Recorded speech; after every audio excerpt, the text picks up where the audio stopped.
Going into the end of the year means crunch time for local governments in Illinois. They're under pressure to pass their budgets and have them in place for the start of the year. Rock Island County got it done on Tuesday, but not without board members making some tough decisions in challenging financial times.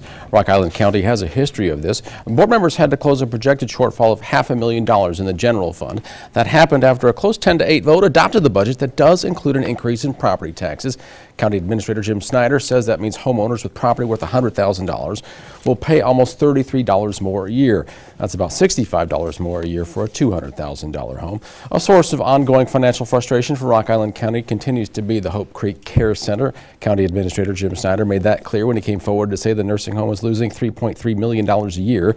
The county board voted earlier this month to make sure the facility can utilize up to $5 million to keep running next year. $3 million of that will be made available through a tax anticipation warrant.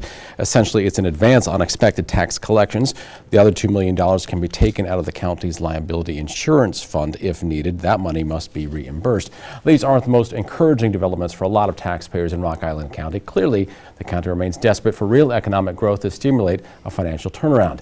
Two people helping make these decisions are here for a conversation this morning. Rock Island County Board members Kai Swanson and Drew Milke. Welcome back to the program, gentlemen. Thanks, Jim. Let's talk that budget and taxes first. This was a close vote at 10-8. You both split on this. I will point out 6 board members did not vote because they weren't in the building Tuesday night. Now we get the numbers in terms of a relatively small increase incrementally for homeowners, but property taxes overall are high in Illinois already from all of the jurisdictions when you consider them, that it can be financially backbreaking for some people. So how confident are you that this puts the county in a good position going forward? Mr. Milke? Well, of course, I voted against it, and I think that we haven't fixed the problems that we need to fix that are really the problems why we're not getting the balanced budget. Although we balanced it on paper, it's really not balanced, so that's a problem right there. That's one of the reasons I voted against it, and I know by law we have to do that. But I think that it's a mistake to raise property taxes. We've done it in the past, and we haven't really. It's good money after bad, in my opinion. I think it's going to send a message to businesses that we're unfriendly to businesses, and residents are leaving in droves. And I know personal friends and more personal friends and acquaintances, and people call me, they're leaving, I see signs for sale. We can't compete with Scott County right across the river, and we need to keep that in mind when we're looking at taxes and putting the burden on the property owner. Kai Swanson. Well, ironically, if you look at the full taxing burden picture, remember that Iowa's income taxes are significantly higher than Illinois'. So if you're a person earning $50,000 a year and living in a $100,000 home, you're going to balance those two things out, and you'll find that the overall tax burden is not that different. I agree with you, Jim, that one thing that we have to segregate here is the fact that Illinois has way too much emphasis on property taxes, but not just for Rock Island County. Well, you have the cities, you have the school districts, it all the adds airport up. authority. That's why even $33 a year can hurt those people. Oh, absolutely. I don't dispute that at all. But where I have a difference with Drew is we're charged with helping to run Rock Island County. And for 30 years, the philosophy has been, let's under-revenue that county. Let's keep those county taxes as low as possible. Remember, 11 cents out of every dollar you write in a property tax check goes to the county. The rest goes to these other sources.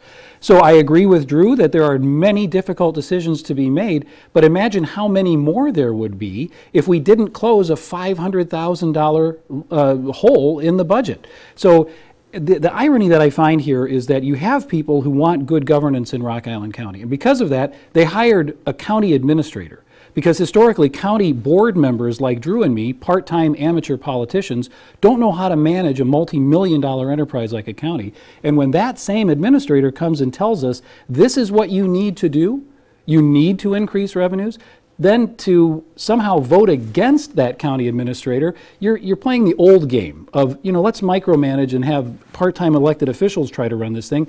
That's why we're in the hole that we're in. We're not going to leave this question entirely because this isn't the largest deficit Rock Island County has ever seen, but it seems these budget holes never disappear.